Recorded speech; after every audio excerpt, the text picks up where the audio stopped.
Hi, everybody. Hey, I'm Cheney. and I'm Trey. And this is the Southern Sinners Podcast, the show where we get drunk and talk about stuff. Trey's here. He's very effeminate tonight. Very effeminate. And very motherly. But still masculine at the same time. And very mother-in-law-y.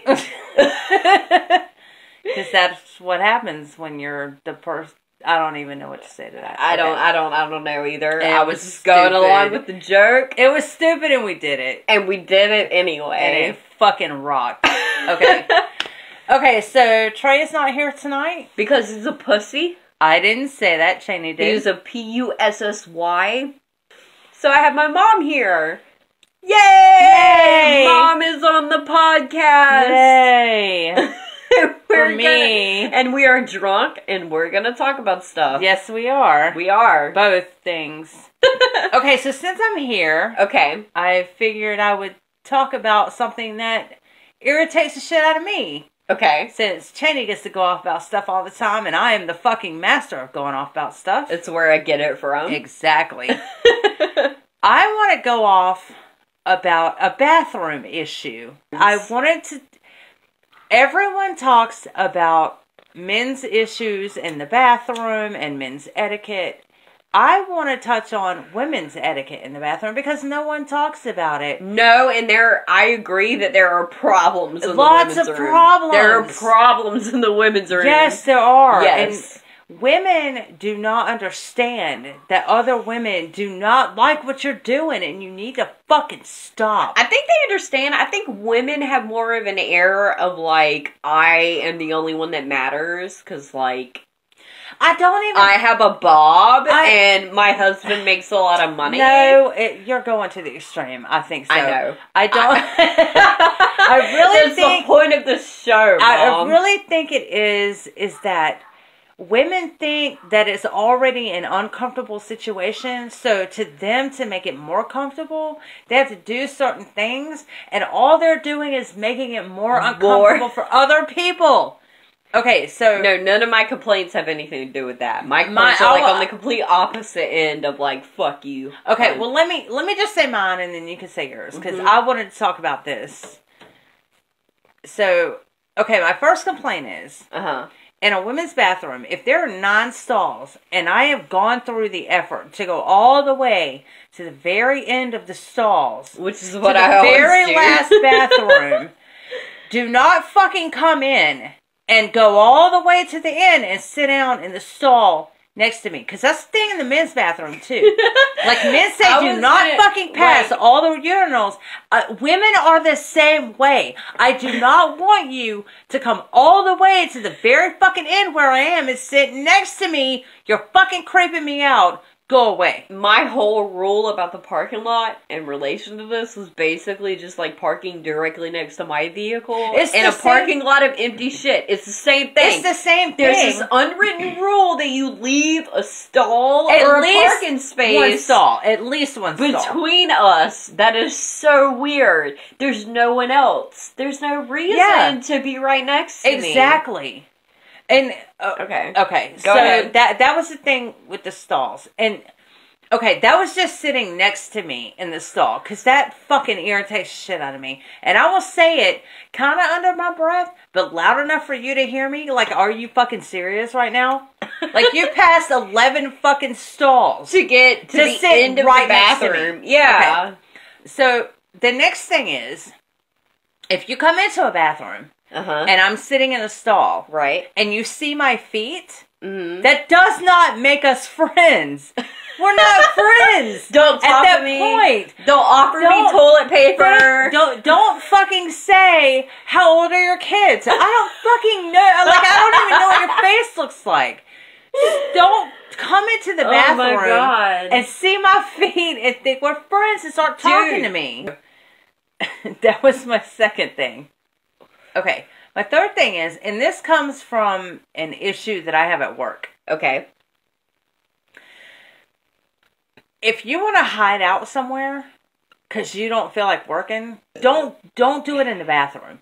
Because this is an issue where I work. And I'm not going to say where I work, but I will go into the bathroom in the morning to conduct my business, Mm-hmm. and there are women in the bathroom Mm-hmm. who are hiding out on their phones. Mm-hmm. They're talking to each other. One of them is actually in a stall doing their business as well, and they're talking to each other. Get out of the bathroom. I don't care where you go. Can I ask long a as question? It's not here at this very moment. Can I ask a question, though? What's that? Are they in the same job title? No. Are they the cleaning staff? Yes, they are. Can I explain to you? I understand. No. Let me... Okay, I'm not going to go into details to what your job is. I've never worked for your company or anything like that. Yeah. But I worked in a very similar situation. I know what you're going to say because you talked to me about this before, about I know. hiding out. But I'm going to tell you this. But, let me tell you, I was told by the owner of the company I worked for that I had to. I did not have a choice. If I left before the certain time frame that they were charging the main company for, I would get reprimanded, and eventually I got fired for doing my job too quickly. I get all that. Okay. I'm just talking about the bathroom issue. Well, the only reason I bring that up is because I don't know if it's the same at your area. I don't think it is. Okay. I really do believe, and this is nothing against anyone personally. Okay. My issue is when I go into a restroom Mm-hmm. to handle my business, I do not want you in there Talking. listening to me, talking to each other. Yeah. If there is someone else in a stall. Now, I will say this for the company that I worked for before. They made it clear that if anyone of the company itself came in the bathroom, we had to pretend like we were doing some shit or actually using the bathroom. I don't even want you in there. Well, at that time. If we were quote unquote cleaning, then you weren't allowed to come in the bathroom. But I was saying, like, if we were in the bathroom, like, biding time, quote unquote, then when you came in the bathroom, we had to pretend like we were actually, like, utilizing the bathroom.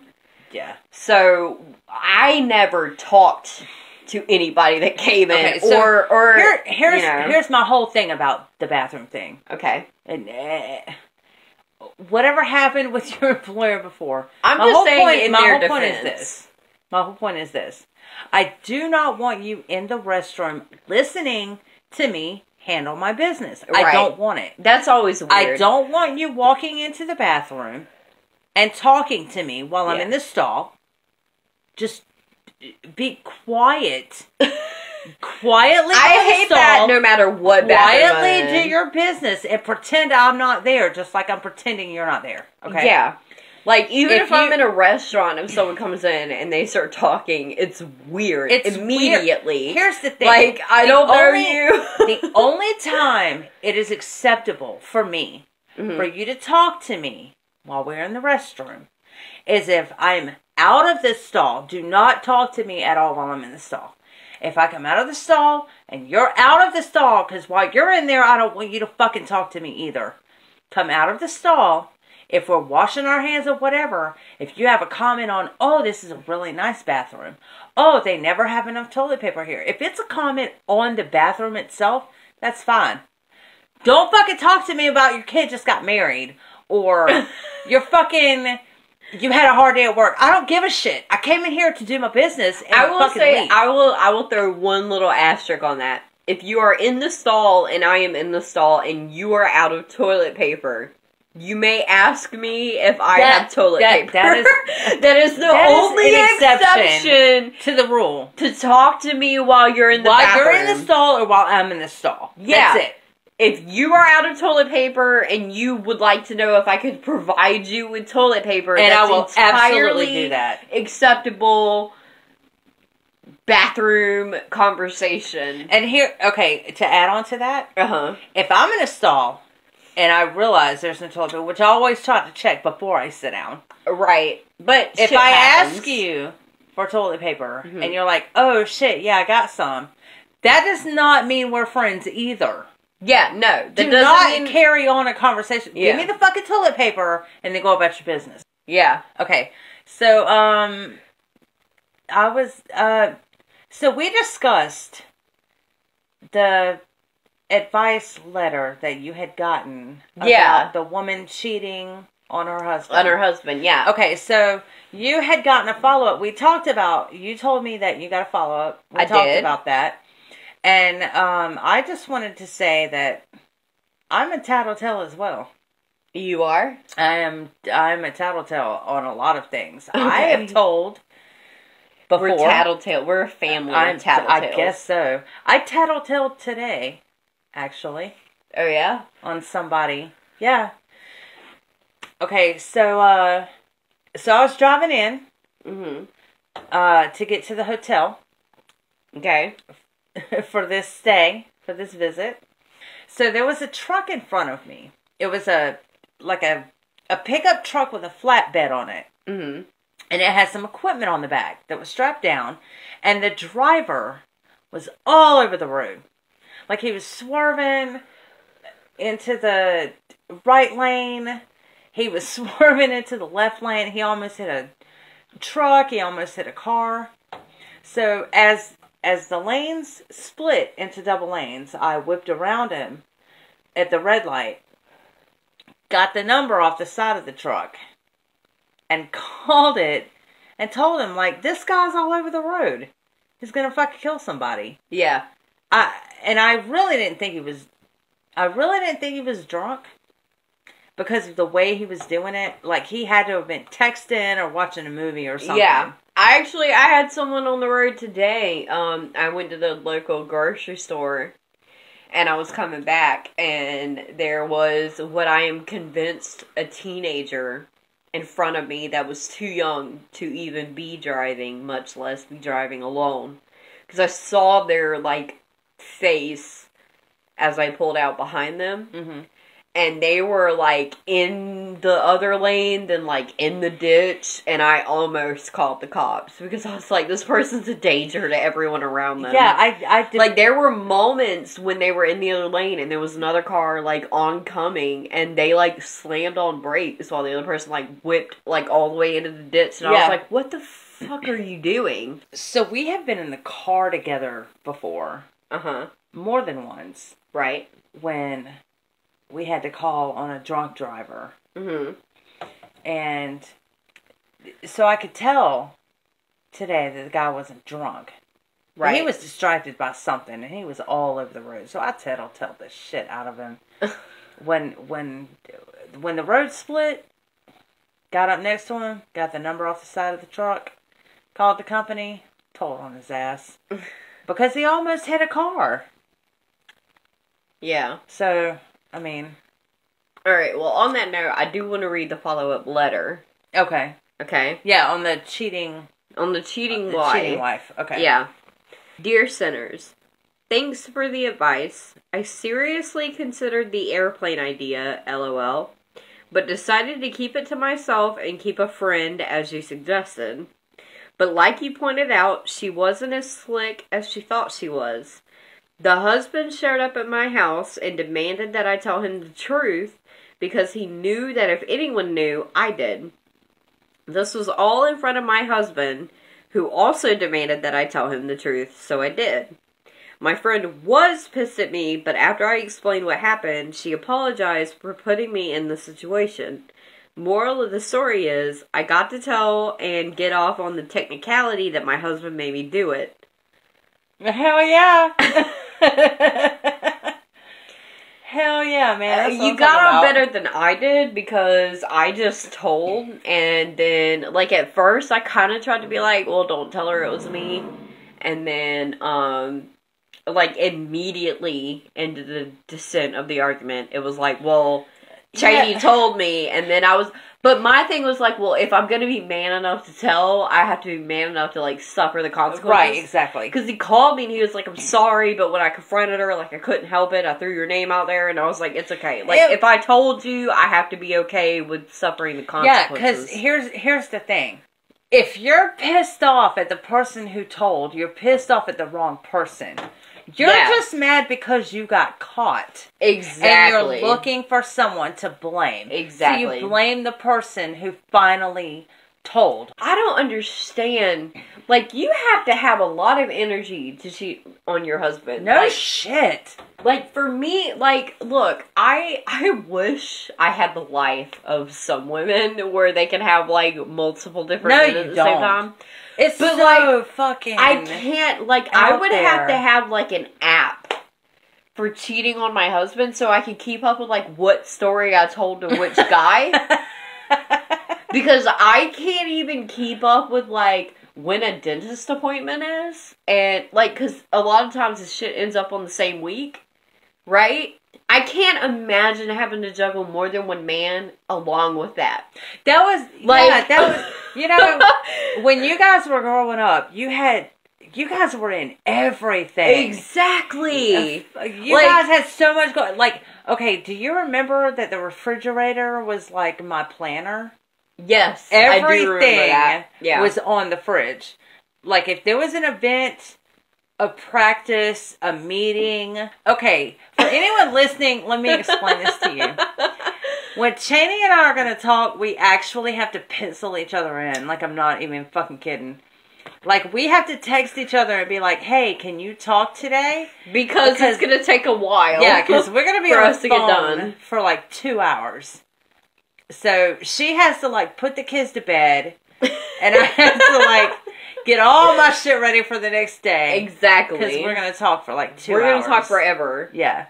Far longer than my husband and I ever talk. Yeah. And I live with him every day, all day. I really wish that he was out here, because I really wanted to do this podcast with him. He was tired. I know he was. That's all it was. He's been up since really early this morning. He has. He works very hard for our family. He does. Don't fucking tell him I said this, and don't let him listen to this podcast. He won't. He's a good son-in-law. He won't. If that makes you feel any better, he's such an asshole. And he's such a good son-in-law. Like, he takes good care of my kid and my grandkids. He does. He does. He's unfortunately, because you know how easy my life would be if I could just, like, capitalize on the child support and alimony, right? I have this thing called, like, a conscience, and I realize he's, like, a good man who tries really hard. I kind of sometimes wish I could be that bitch. No, you don't. That could just, like, be like, I don't care that he's a good guy and a good father. I'm just going to capitalize on the money. You do not wish that at all. No, I don't. You're just talking shit. I would never be able to live with myself if I did that. Even if if not deserved, I don't know where that word came from.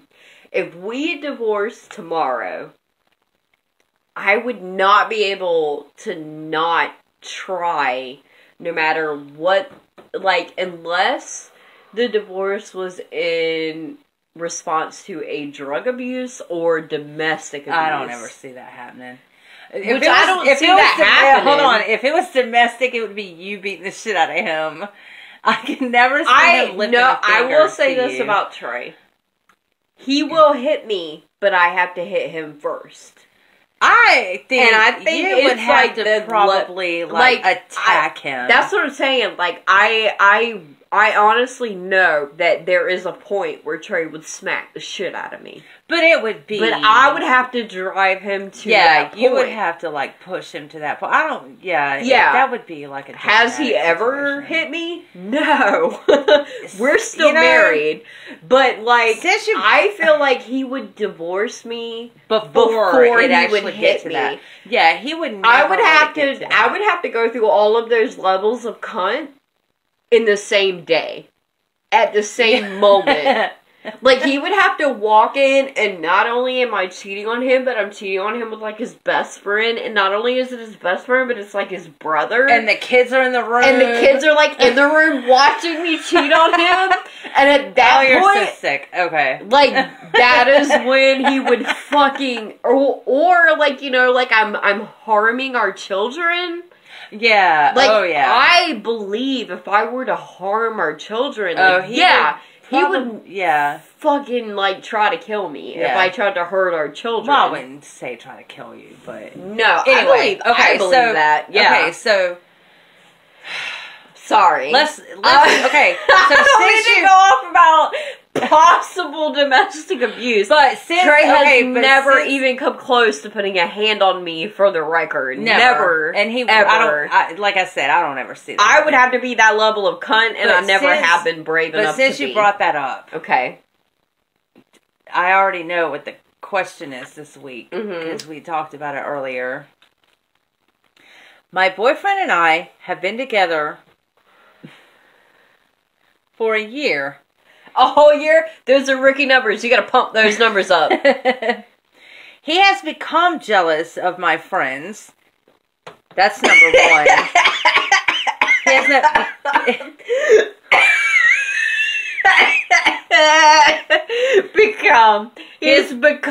He's not become jealous of your friend. It's going to be really hard for me to get through this. Okay, This is why I wanted to get to this letter because hold on, I'm having technical difficulties. Okay. Okay, continue. Okay. He's become. He hasn't always been a jealous cunt. He's just now, a year later, after a year, become jealous of your friends. Okay. Yeah. Whenever I want to go hang out with my friends, he gets jealous because I don't, quote, run it by him first, unquote. Oh, God. Okay. Fucking Jesus. Let's get to the question before we become entire cunts. Let me finish. Okay. He's been very good to me. Oh, has he now? Has he now? Has he now? But I feel like I'm having controlling flashbacks of psycho exes. You think?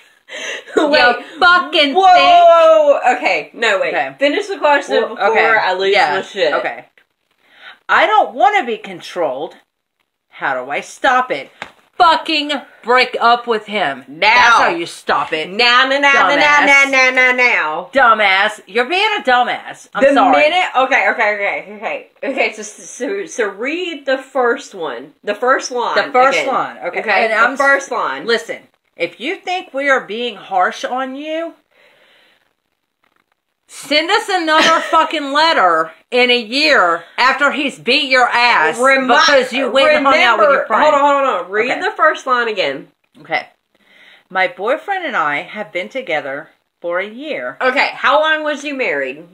Me? Mm-hmm. I'm more than 20 years. Okay.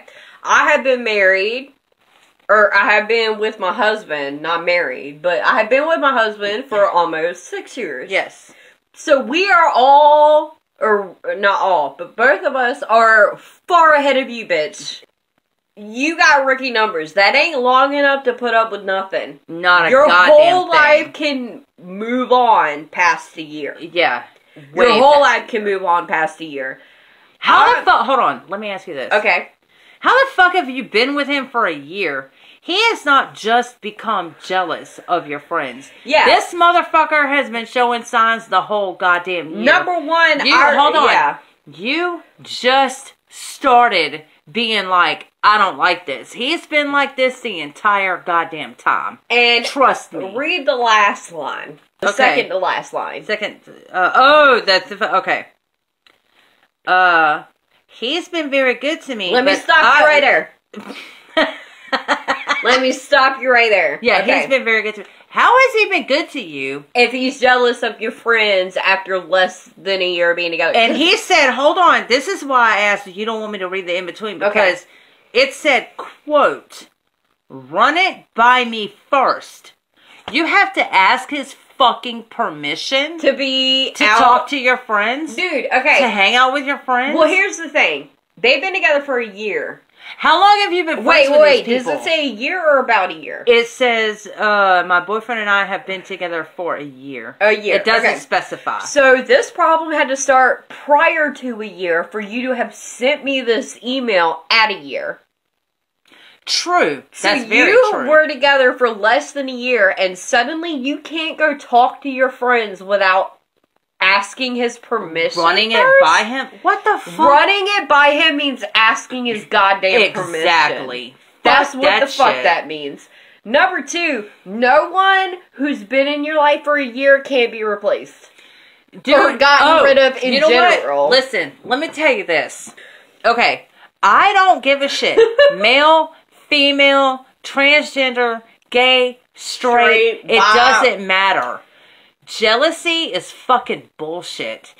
If you have to ask your significant other if you're allowed to talk to your friends that you were friends with before you even knew them, fuck them. Especially if you've been... Okay, like, look, okay. Oh, wait, hold on. Let me say this about my friend first, because I want to say this. Okay. So I had a friend of mine, many years ago, who said this to me. And I have lived by this since then. If I didn't marry you, if I didn't give birth to you, and you don't share my DNA, I will not lose a fucking wink of sleep if I never see you again. You cannot hurt me, and I can walk away from you. Do they have kids? Is there a mention of kids? No, there's no. Okay. Do you want me to read the whole thing again? Or? No. Okay. I just want to know if there was mention of kids. So there's no mention at all? He has been very good to me. That line just... Yeah. How is he good to you if you have to run by him that you have... Listen, this does not stop at friends. This does not stop at friends. I'm telling you, this goes much deeper. Yeah. If he flips his shit because you want to talk to your friends or hang out with your friends... No. It's not even that you want to talk to them. It's that you didn't ask his permission to talk to them before you did. Yeah. Or to hang out with them before you did. You know what's next? You're not allowed to leave the fucking house. You're not you need to run by him if you want to go hang out with your mom. You don't have a phone? You need to run by him if you want to... I keep wanting to bring kids into this because I'm a mom, I guess. But, yeah. Oh, and let me say this too. Okay. Because this is a very telling sign right here. I feel like I'm having controlling flashbacks of Psycho X. Yeah. Listen, I forgot about that part. to me. Listen to me very closely. I hope you're listening right now. You have a pattern of dating controlling people. Yeah. Because if you have an ex that was very controlling, and the very next relationship that you got into is trying to control you, that is something in you. And I'm telling you, you need to get counseling to figure out why you keep hooking up with people who want to control you. Because if you had an ex that controlled you, and you've been with this guy for a year, and he wants to control you, that is something in you, sweetie. Like you saying you have flashbacks to your ex. That makes me feel like people in your family, like... I think this is where I started, but, like, I hate to be this way, but, like, baby, I think you have daddy problems. Or mommy problems. Like, one of the two. Like, you have to figure out what it is in you that seeks a daddy figure. Yeah, that figure. Because that controlling... We're not psychologists. We're not No. psychiatrists. But the only reason I say this is because, like... It's kind of what I've been led to believe. It's like when you seek a controlling figure, you're looking for that disciplinarian. You're looking for that daddy affection that you didn't get as a kid, right? So I don't know you didn't mention your dad at all. So I'm sorry if your dad was a great dad. Okay? Yeah, maybe we should stop it there. But I'm just saying, like, if that's the thing, my advice always is that in every relationship, when there's a problem, you need to look in. And you need to look at when you should have seen when that was going the bad way. Because that's what I do. When we break up, I spend about a year. In every relationship, I spend about a year looking into when I should have seen that was not going right. And, when that, every single thing that should have been a clear indication to me that this was not going right. Mm-hmm. This was not okay. I shouldn't have accepted, or not even that, but the way that I reacted to certain situations that made it worse than what was a better way. Like, no, I didn't start it. They started it with what they did. But maybe I didn't react in the best possible way. Yeah, but here's the thing. That led to my ultimate goal. Yeah, but here's the thing. Okay. They're being controlled.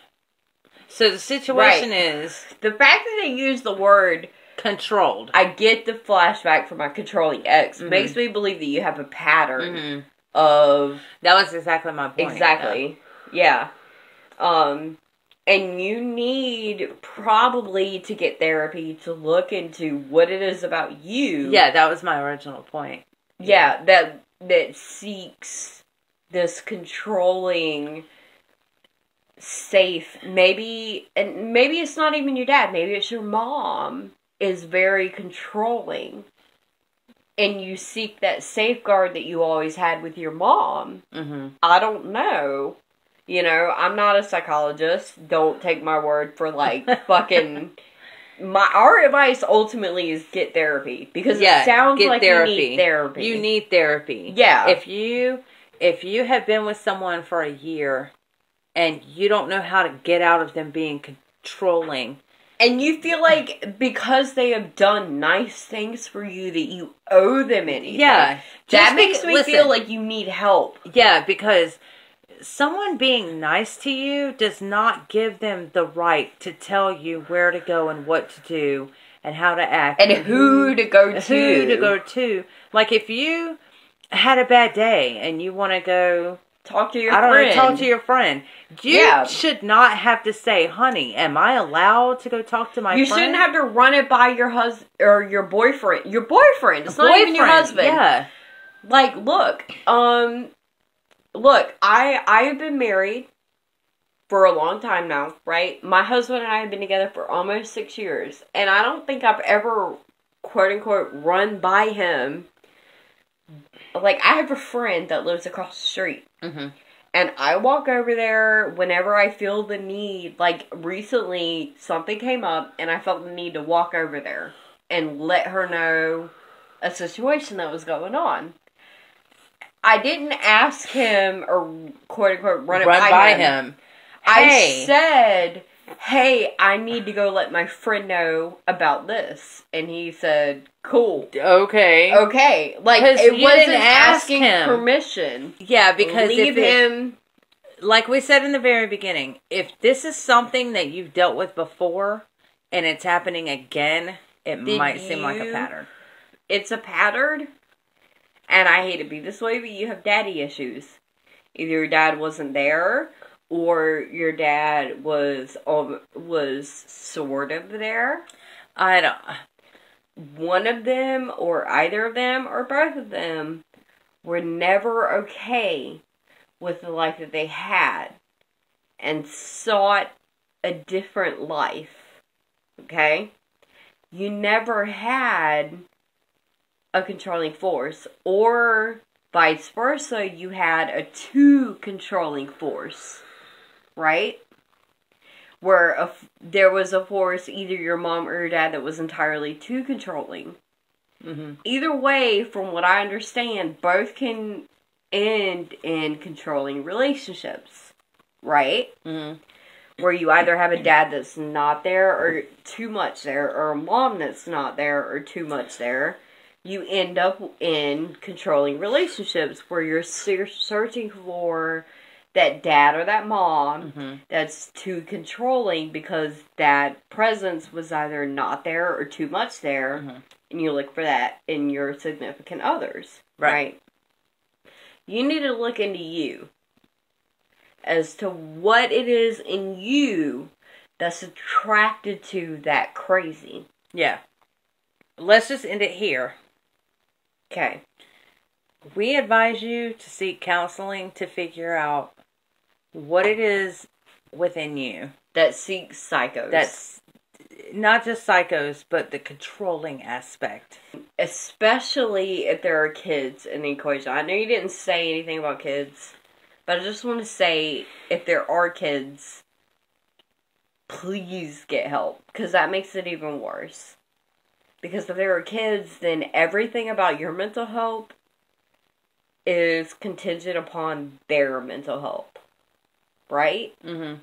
Like, if you're not okay, your kids are not okay. And I feel like there's something with you that I just want to say, go get help. Okay, so I think that's where we're going to end this. Yeah. Get help. Get help. Leave him. Get help. Yeah. That's my advice. Yeah, Leave him. Get help. Yeah. Because it really doesn't matter what his motives are. Or how good he's been to you. That's a really weird thing. Everything else is, it's all about you, honey. Yeah. And your well-being. So, that's where we're going to end this. Yeah. Like, subscribe. Hit the little notifications bell. Hit the notifications bell. Because apparently you can't subscribe without hitting the bell. That doesn't make it okay. No. Unless you hit the bell. Hit the bell. That's the only okay way to subscribe. And also, share this to your Facebook, your Twitter. Also, check out Southern Sinners Podcast on Facebook. Mm-hmm. Yeah. That's a thing. Send this podcast to your grandma. No, not to your grandma. I was going to say to the Tumblerinas. Yeah, Tumblerinas too, so they can get angry and hate us. Because we need more haters. Cheney wants haters. I want haters. We don't have enough haters. We need more haters. Send your haters our way. Alright, Cheney's done for the night. Yeah. Good night. Good night.